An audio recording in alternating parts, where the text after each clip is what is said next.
ഈശോ മിശിഹായ്ക്ക് സ്തുതിയായിരിക്കട്ടെ. ഞാൻ മാണിപ്പറമ്പിലച്ചൻ. പാമ്പ്ളാനി കുറ്റം ചെയ്തിരിക്കുന്നു. കോടതി തെല്ല് ഉളുപ്പുണ്ടെങ്കിൽ പാമ്പ്ളാനി രാജിവെക്കണം, തട്ടിലും രാജിവെക്കണം.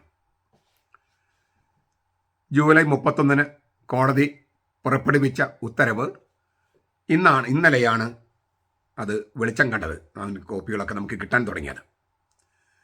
ആ സഭാ കോടതിയുടെ സ്പെഷ്യൽ ട്രിബ്യൂണലിൻ്റെ വിധിയിലെ പ്രധാനപ്പെട്ട കാര്യങ്ങൾ ഞാൻ അവതരിപ്പിക്കാം. ആദ്യം രക്തം ചുരുക്കി അവതരിപ്പിക്കാം, പിന്നെ കുറച്ച് വിശദമായിട്ട്. അഴിമതിക്കാരനെ പാമ്പ്ളാനി അനധികൃതമായി സംരക്ഷിക്കുന്നു. അഴിമതിക്കാരനെ കുറ്റവിമുക്തനാക്കാൻ തെറ്റായ വഴികൾ തേടുന്നു, തെറ്റായ വാദങ്ങൾ നിരത്തുന്നു. 2, പാമ്പ്ളാനി ഇല്ലാത്ത അധികാരം പ്രയോഗിക്കാൻ ശ്രമിക്കുന്നു, ഉള്ള അധികാരം ദുർവിനിയോഗം ചെയ്യുന്നു. അധികാരവും പദവിയും ദുർവിനിയോഗം ചെയ്യുന്നു. അങ്ങനെ സഭാ നിയമത്തിനെതിരെ, കാനൂൻ നിയമത്തിനെതിരെ കുറ്റം ചെയ്തിരിക്കുന്നു പാമ്പ്ളാനി. 3, കൂദാശ വിളക്കുള്ള മണവാളൻ കുംഭസാരം എന്ന കൂദാശ പരികർമ്മം ചെയ്തതും ആളുകൾ കുംഭസാരം കേട്ടതും ഓട്ടോമാറ്റിക് സഭാഭ്രഷ്ട് അർഹിക്കുന്ന ഗൗരവമേറിയ കുറ്റമാണ്. ആ മണവാളനെ സംരക്ഷിക്കുന്ന പാമ്പ്ളാനി പിതാവ് വിശ്വാസത്തിനെതിരെ തെറ്റ് ചെയ്തിരിക്കുന്നു. മണവാളന്റെ ഈ വിശ്വാസത്തിനെതിരെയുള്ള കുറ്റകൃത്യം വിശ്വാസ തിരുസംഘത്തിന് റിപ്പോർട്ട് ചെയ്യണം. ഇല്ലെങ്കിൽ കോടതി അത് സ്വമേധയാ ചെയ്യും. അടുത്തത്, എറണാകുളം അങ്കമാലി അതിരൂപതയിൽ സമാധാനം കൈവരിച്ചിരിക്കുന്നു എന്ന് നുണ പറയരുത്. സത്യം മറിച്ചാണ്.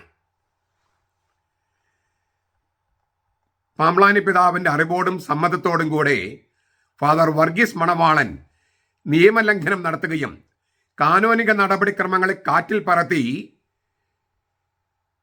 സഭാ നിയമങ്ങൾ വെല്ലുവിളിക്കുകയും ചെയ്തിരിക്കുന്നു.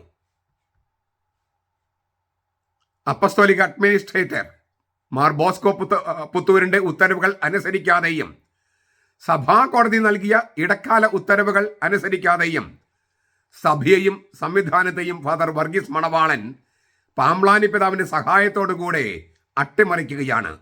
ഇത് അനുവദിക്കാൻ കഴിയില്ല, അംഗീകരിക്കാൻ കഴിയില്ല. സ്പെഷ്യൽ ട്രിബ്യൂണൽ കോടതി ഉത്തരവിൽ ചൂണ്ടിക്കാട്ടി.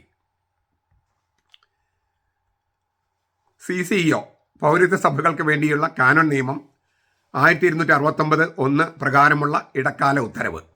ഈ ഇടക്കാല ഉത്തരവിൽ ഒരുപാട് നിയമങ്ങളും ചട്ടങ്ങളും ഒക്കെ കോട്ട് ചെയ്തിട്ടുണ്ട്. അതിൻ്റെ സാങ്കേതികത്തെ ഒഴിവാക്കിക്കൊണ്ടാണ് ഞാനിത് നിങ്ങളുടെ മുമ്പിൽ അവതരിപ്പിക്കുന്നത്. പ്രൊമോട്ടർ ഓഫ് ജസ്റ്റിസ് എന്ന് പറയുന്ന ഒരു സഭയുടെ നിയമം സംരക്ഷിക്കാൻ വേണ്ടിയുള്ള ഒരാളാണ്. അത് ഫാദർ ഗർവാസസ് ആനിത്തോട്ടത്തിലാണ്. ഇപ്പോൾ സഭയുടെ പ്രൊമോട്ടർ ഓഫ് ജസ്റ്റിസ്, അദ്ദേഹത്തിൻ്റെ അപേക്ഷയാണ് കോടതി തള്ളിയിരിക്കുന്നത്. അദ്ദേഹത്തിലൂടെ കോടതിയോട് അപേക്ഷിച്ചത് പാമ്പ്ളാനി പിതാവാണ്. അപ്പോൾ പാമ്പ്ളാനി പിതാവിൻ്റെ അപേക്ഷയാണ് തള്ളിയിരിക്കുന്നത്. എന്താണ്? കാനോനിക നടപടികൾ നേരിടുന്ന ഫാദർ വർഗീസ് മണവാളനെ മെഡിക്കൽ ലീവിൻ്റെ മറവിൽ സംരക്ഷിക്കാൻ ശ്രമിക്കുകയായിരുന്നു ബിഷപ്പ് ജോസഫ് പാമ്പ്ളാനി.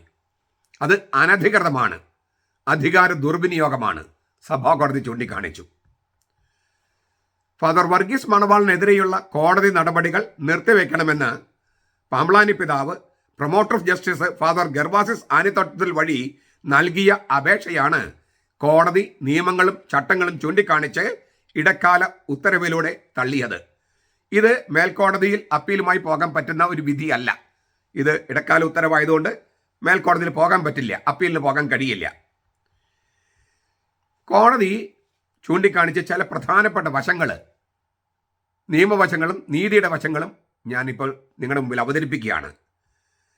കോടതി നടപടികൾ ആരംഭിക്കണമെന്ന് തീരുമാനിച്ച മെത്രാന് മാത്രമേ അത് നിർത്തിവെക്കണമെന്നുള്ള അപേക്ഷ കൊടുക്കാനായിട്ട് കഴിയൂ.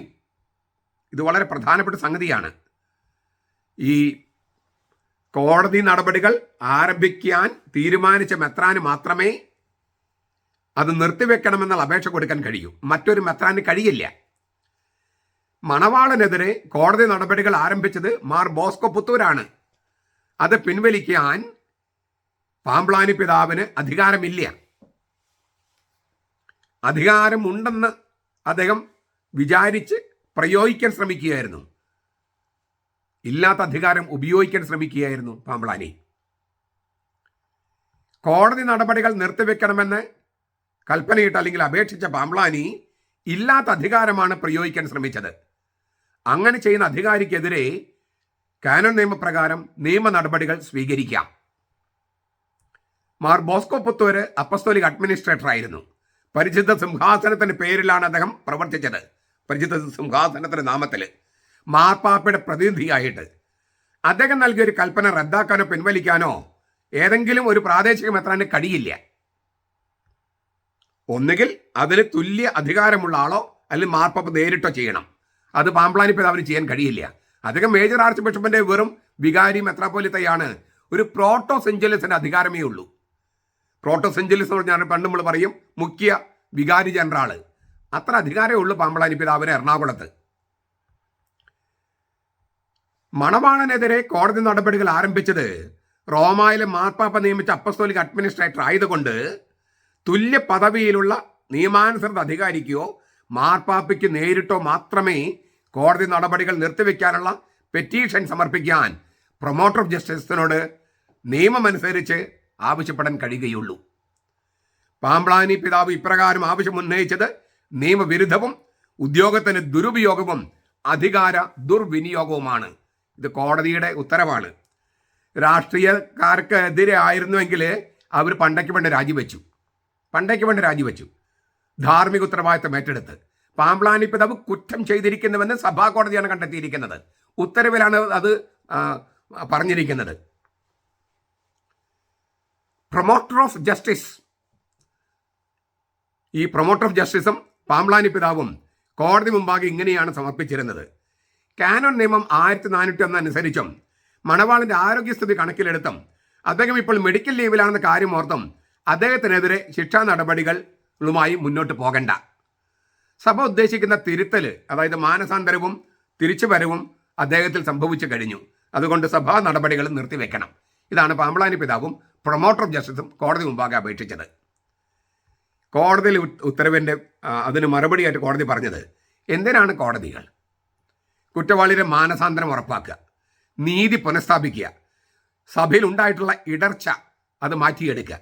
ഇവ മൂന്നും ഒരേ സമയം ഉണ്ടായാൽ കോടതി നടപടികൾ വേണ്ടെന്ന് വയ്ക്കാം. അതാണ് 1403 കാനോനിലോ പറയുന്നത്. കുറ്റവാളിയുടെ മാനസാന്തരം, നീതിയുടെ പുനഃസ്ഥാപനം, സഭയിൽ ഉണ്ടായിട്ടുള്ള ഇടർച്ച അത് മറികടക്കാനുള്ള കഴിയുക. ഇവ മൂന്നും ഒരേ സമയം ഉണ്ടായാൽ കോടതി നടപടികൾ വേണ്ടെന്ന് വയ്ക്കാമെന്നാണ് 1403 പ്രകാരം. 1401 അനുസരിച്ചാണ് പാമ്പ്ളാനി പിതാവൊക്കെ ചോദിച്ചത്. ഇനി 1403 ഒരു കാര്യം കൂടിയുണ്ട്. ഈ കുറ്റവാളിയുടെ മാനസാന്തരവും നീതിയുടെ പുനഃസ്ഥാപനമൊക്കെ ഇടർച്ച മാറ്റിയെടുക്കലൊക്കെ വിചാരണ തുടങ്ങുന്നതിന് മുമ്പാണെങ്കിൽ മാത്രം. വിചാരണ തുടങ്ങുന്നതിന് മുൻപ്. എന്നാൽ ഇവിടെ എന്താണ് സംഭവിച്ചത്? വഴിതെറ്റിപ്പോയ കുഞ്ഞാടായ മണവാളനെ തിരികെ കൊണ്ടുവരാനും മാനസാന്തരപ്പെടാനും മാർ ബോസ്കോ പുത്രൻ നടത്തിയ നിയമാനുസൃത ശ്രമങ്ങളെല്ലാം ഫലം കാണാതെ വന്നപ്പോഴാണ് കോടതി നടപടികൾ ആരംഭിച്ചത്. നിരവധി നടപടികൾ മാർ ബോസ്കോ പുത്രൻ എടുത്തു. ഈ വഴിതെറ്റിപ്പോയ കുഞ്ഞാടല്ല, തീർത്ത് നഷ്ടപ്പെട്ട കുഞ്ഞാടായ മണവാളനെ തിരികെ കൊണ്ടുവരാൻ. ഈ promoter of justice father Gervasis Anithottathil കോടതിയിൽ മുൻപ് നൽകിയ പെറ്റീഷൻ മാർച്ച് 7, 2025 മാർച്ച് 7 അതിനകത്ത് ഇങ്ങനെയൊക്കെ എഴുതിയിട്ടുണ്ട്. മാർ ബോസ്കോ പിതാവ് മണവാളിനെ മാനസാന്തരപ്പെടുത്താൻ നടത്തിയ ശ്രമങ്ങളുടെ വിശദാംശങ്ങൾ നൽകിയിട്ടുണ്ട്. പുത്തൂർ നൽകിയ സ്ഥലം മാറ്റ ഉത്തരവ് മണവാളൻ സ്വീകരിച്ചതായി ഇതുവരെ ഒരു രേഖയുമില്ല. അതുകൊണ്ടാണ് കോടതി നടപടികൾ തുടരുന്നത്. ഇപ്പോൾ കോടതി നടപടി നിർത്തിവെക്കണമെന്ന് ആവശ്യപ്പെടുന്ന പ്രൊമോട്ടർ ഓഫ് ജസ്റ്റിസ് തന്നെ ഇതേ കോടതിയുടെ മുമ്പാകെ സമർപ്പിച്ച പെറ്റീഷനിൽ മണവാളനെതിരെ ചുമത്തിയിരുന്നത് വളരെ ഗൗരവമായ കുറ്റകൃത്യങ്ങളാണ്. അനുസരണക്കേട്, കൃത്യവിലോപം, നിയമലംഘനം, അപ്പസ്തോലിക് അഡ്മിനിസ്ട്രേറ്റർക്കെതിരെ സ്പർദ്ധ വളർത്തല്, വിശ്വാസികളെ അനുസരണക്കേടിന് പ്രേരിപ്പിക്കല്, വൈദിക ശുശ്രൂഷ ചെയ്യുന്നതിൽ നിന്നും മറ്റുള്ളവരെ തടസ്സപ്പെടുത്തല്, പിന്നെ അപ്പസ്തോലിക അഡ്മിനിസ്ട്രേറ്റർക്കെതിരെ സിവിൽ കോടതിയെ സമീപിക്കൽ. എത്ര കുറ്റങ്ങളാണ് പറഞ്ഞിരിക്കുന്നത്. ഇതേ പ്രൊമോട്ടർ ഓഫ് ജസ്റ്റിസ് ആണ് ഇതേ കോടതിയുടെ മുമ്പാകെ മണവാളിനെതിരെ ഈ കുറ്റകൃത്യങ്ങൾ പറഞ്ഞത്. ഈ കുറ്റങ്ങൾ ചെയ്തുവെന്ന് പ്രൊമോട്ടർ ജസ്റ്റിസിന് കോടതിയെ ബോധ്യപ്പെടുത്തിയിട്ട് ഇപ്പൊ പെട്ടെന്ന് എങ്ങനെയാണ് ഈ കുറ്റവാളി എന്ന് പറഞ്ഞ മണവാളൻ നിരപരാധിയായത്? അങ്ങനെ നിരപരാധി ആയിട്ടില്ലെങ്കിൽ പാമ്പ്ലാനി പിതാവിന് എങ്ങനെയാണ് ഈ പ്രൊമോട്ടർ ജസ്റ്റിസിലൂടെ ഈ കോടതിയോട് ശിക്ഷാ നടപടി നിർത്തിവെക്കണമെന്ന് പറയാൻ ആവശ്യപ്പെടുന്നത്? സിവിൽ കോടതിയിലെ കേസ് പിൻവലിക്കുന്നതിന്, അപ്പസ്തോലിക അഡ്മിനിസ്ട്രേറ്റർക്കെതിരെ സിവിൽ കോടതിയിൽ കേസ് പിൻവലിക്കുന്നതിന് ബസിലിക്കയുടെ സീല് മണവാളൻ ദുരുപയോഗം ചെയ്തു. അത് തന്നെ മാനസാന്തരം ഇല്ലെന്നുള്ളതിന് തെളിവല്ലേ? അവിടെ മാനസാന്തരം ഉണ്ടായോ മണവാളന്? മണവാളിനെതിരെയുള്ള കോടതി നടപടികൾ സ്ഥലം മാറ്റ ഉത്തരവ് സ്വീകരിക്കാത്തതിനും അനുസരണക്കേടിനുമാണ്. അല്ല, അതിനെ വിശുദ്ധ കുർബാന അർപ്പണ രീതിയുമായി ബന്ധിപ്പിക്കേണ്ട കാര്യമില്ല. ഈ പാമ്പ്ലാനി പിതാവ് അതുമായിട്ട് ഇങ്ങനെ ബന്ധിപ്പിച്ചൊരു അപേക്ഷ കൊടുത്തിരിക്കുകയാണ്. ഇല്ലാത്ത ബന്ധങ്ങൾ ഉണ്ടാക്കുകയാണ് പാമ്പ്ലാനി. ഈ വിശുദ്ധ കുർബാന അർപ്പണ രീതി സംബന്ധിച്ച് പാമ്പ്ലാനി പിതാവ് ഉണ്ടാക്കിയ സമവായവുമായിട്ട് മണവാളന്റെ കേസിന് ബന്ധമില്ല, നേരിട്ട് ബന്ധമില്ല. മണവാളന്റെ കേസ് എന്ന് പറയുന്നത് മെത്രാനനുസരിച്ച് ഇപ്പോൾ നമ്മൾ പറഞ്ഞ കുറ്റകൃത്യങ്ങളാണ്. ഒരുപാട് നിയമലംഘനം, അനുസരണക്കേട്, അങ്ങനെ നമ്മൾ 5-6 കുറ്റകൃത്യങ്ങൾ കണ്ടു. ആ കുറ്റകൃത്യങ്ങളാണ്. പാമ്പ്ലാനിക്ക് വിധേയപ്പെട്ട മണവാളൻ മെഡിക്കൽ ലീവിൽ പോയി എന്നത് കോടതി നടപടികൾ അവസാനിപ്പിക്കാനുള്ള കാരണമേ അല്ല.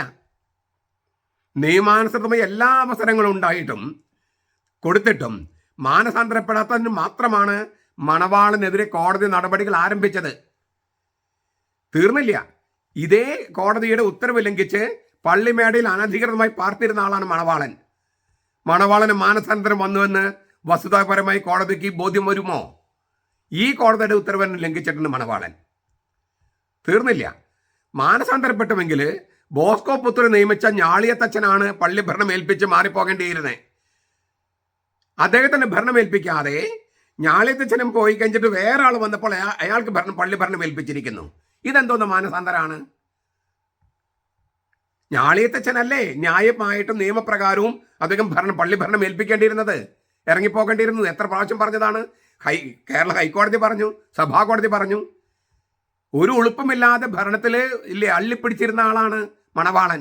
ആ മണവാളനെ സംരക്ഷിക്കാൻ പാമ്പ്ലാനി ശ്രമിക്കുമ്പോൾ ഞാൻ മുമ്പ് പറഞ്ഞ കാര്യമാണ്, മണവാളൻ പണം കട്ടെടുത്തിരുന്നുവെന്ന് ഇതേ കോടതി മുമ്പത്തെ വിധിയിൽ പറഞ്ഞിട്ടുണ്ട്. ലൂട്ടിംഗ് മണി എന്നാണ് പറഞ്ഞിരിക്കുന്നത്. ലൂട്ടിംഗ്, പണം കട്ടെടുക്കുന്നു. ആ പണം കട്ടെടുക്കുന്ന ആളെ പാമ്പ്ലാനി സംരക്ഷിക്കുന്നെങ്കിൽ അതിൻ്റെ അർത്ഥം പാമ്പ്ലാനി കള്ളന് കഞ്ഞി വെച്ചവനാണ്. ആ പണം കട്ടെടുക്കുന്നതിൽ നിന്ന് പാമ്പ്ലാനിക്ക് വിഹിതം കിട്ടുന്നുണ്ടാകണം. ഇല്ലെങ്കിൽ എന്തിനാണ് അഴിമതിക്കാരെ സംരക്ഷിക്കുന്നത്? നിയമാനുസൃതമായി ആരംഭിച്ച കോടതി നടപടി ഇടയ്ക്ക് വെച്ച് അവസാനിപ്പിക്കണമെങ്കിൽ കുറ്റവാളി മാനസാന്തരപ്പെടുകയും നീതി പുനഃസ്ഥാപിക്കപ്പെടുകയും ഉണ്ടായ ഇടർച്ച അല്ലെങ്കിൽ ഉതപ്പ് ഇല്ലാതാവുകയും വേണം. ഇവയൊന്നുമില്ലാതെ കോടതി നടപടികൾ നിർത്തിവെച്ചാൽ അത് കൂടുതൽ വലിയ ഇടർച്ചയ്ക്ക് കാരണമാകും. സഭയുടെ കോടതിയുടെ വിധികൾ സഭാഗാത്രത്തിനേറ്റ മുറിവുകൾ സുഖപ്പെടുത്തുന്നതിന് വേണ്ടിയാണ്. അത് മാന്തി പിന്നെയും വ്രണമാക്കുന്നതിന് വേണ്ടിയല്ല. ഫാദർ വർഗീസ് മണവാളിനെതിരെ അഡ്മിനിസ്ട്രേറ്റർ ബിഷപ്പ് ബോസ്കോ പുത്തൂരിന്റെ ഉത്തരവിന്മേലുള്ള നടപടികൾ നിലനിൽക്കുന്നു. അദ്ദേഹത്തിനെതിരെയുള്ള നടപടികൾ അതീവ ഗുരുതരമാണ്.